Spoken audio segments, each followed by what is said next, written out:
Assalamualaikum warahmatullahi wabarakatuh. Hari ini aku nak bercerita tentang rencana 2026 sehingga ke 2030. Antara salah satunya ialah kawalan pemakanan dan pemakanan fitnah makanan.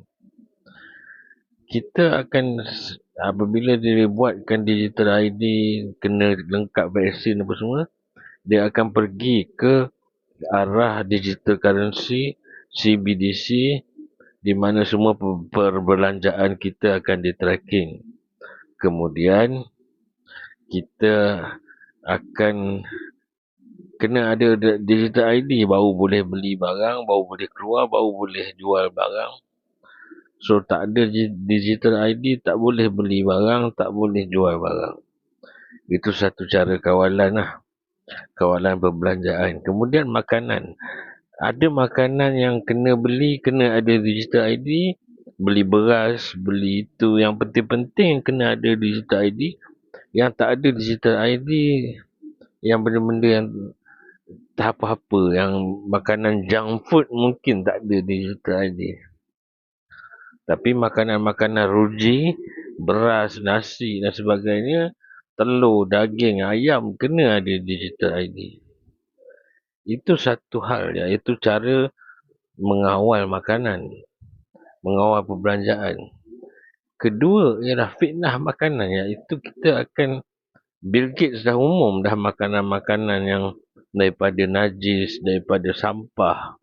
Dan benda tu sekarang tengah kecoh berlaku di Britain sendiri, di Eropah, di Amerika. Kawan-kawan aku yang di Britain, di London sekarang tengah kecoh pasal makanan-makanan yang dibuat daripada sampah, daripada bangkai-bangkai apa semua yang diproses semula. So ini sudah berlaku di Eropah, di London, di Amerika. Dan sebenarnya pun banyak makanan-makanan yang fitnah plastik, buah plastik, daging yang dibuat dah tak tahu daripada apa semua dah ada dah di pasaran kita sebenarnya. So ini adalah fitnah-fitnah menuju ke 2030. Makin ramai orang sakit, kena kanser, kena apa, mikroplastik apa semua.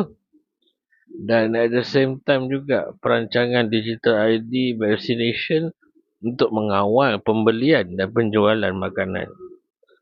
So, selagi ada demokrasi, selagi itulah kezaliman itu akan berlaku. Dan setiap pemimpin yang kau pilih bila naik, akan sama buat kerja yang sama. Tak kisahlah Islam ke, tak Islam ke, tok guru ke, bukan tok guru ke, dia akan naik ke, dia akan buat benda yang sama. Kerana di atas sana ada kawalan-kawalan yang kau tak tahu, kau tak nampak. Jin-jin Sunquick yang berkalung-kalung, Freemason, tekanan CIA, Mossad dan sebagainya. So, selagi kau tak melawan dengan sistem Islam, kau akan tetap dapat setan-setan yang akan bekerja dengan mereka. Kita akan dizalimi dan hidup dibijak. Terpulanglah, aku terpaksa bagi tahu itu je. Assalamualaikum.